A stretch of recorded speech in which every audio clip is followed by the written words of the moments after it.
Hello guys, အားလုံးပဲမင်္ဂလာပါ။ကျွန်မနာမည်က Rose ပဲဖြစ်ပါတယ်။အခုကျွန်မကပချီဥပညံပုံဆွဲပါပေါ့နော်။ဆိုတော့ပချီဥပညံပုံဆွဲတာမှာတားရေးဆွဲတဲ့တဲ့အောင်မပါပါဘူး။တိတက်လောက်လေးတော့ဆွဲထားပါတယ်။ဆွဲတဲ့လောက်ပေါ့နော်။ခုရရှိမကြီးပါနဲ့ကျွန်မအဲ့လောက်ကြီးမဆွဲတတ်ပါဘူး။လိလာနေရလူတောက်ဖြစ်တဲ့အတွက်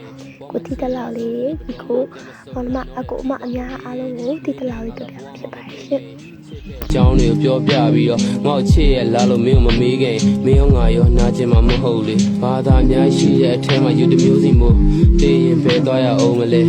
သိပ္ပံပညာလို့တွေးလိုက်နှောင်ဘောမရှိတာလက်ခံလိုက်လက်ရှိမှာပါလို့မလဲကိုယ်နဲ့ပဲဆိုင်တဲ့ဒုက္ခဘယ်သူမှမကူညီလို့ဘာသာမဲ့တယောက်လိုဖြတ်တမ်းမလားဖျားသခင်၄ဦးကိုရန်တိုက်မလားမင်းပါလို့ဒါတော့ final result ပဲဖြစ်ပါတယ်။အားပေးခဲ့တဲ့တောက်ရှင်နေတာကျေးဇူးတင်ပါတယ်။ကြိုက်မယ်လို့လည်းပြောနေပါတယ်။နောက်ဆုံးအနေနဲ့ကြာပြချင်တာ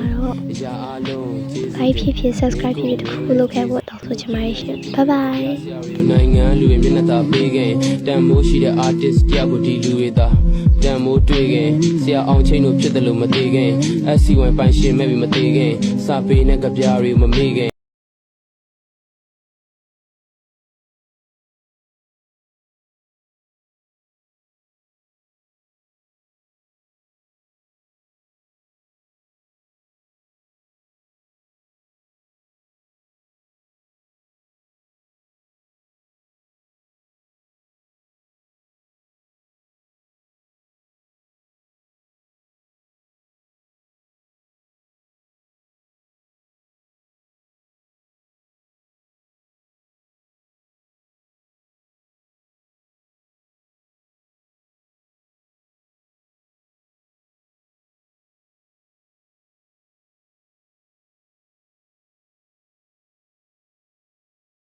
နောက်ဗီဒီယိုမှာပြန်တွေ့မယ်။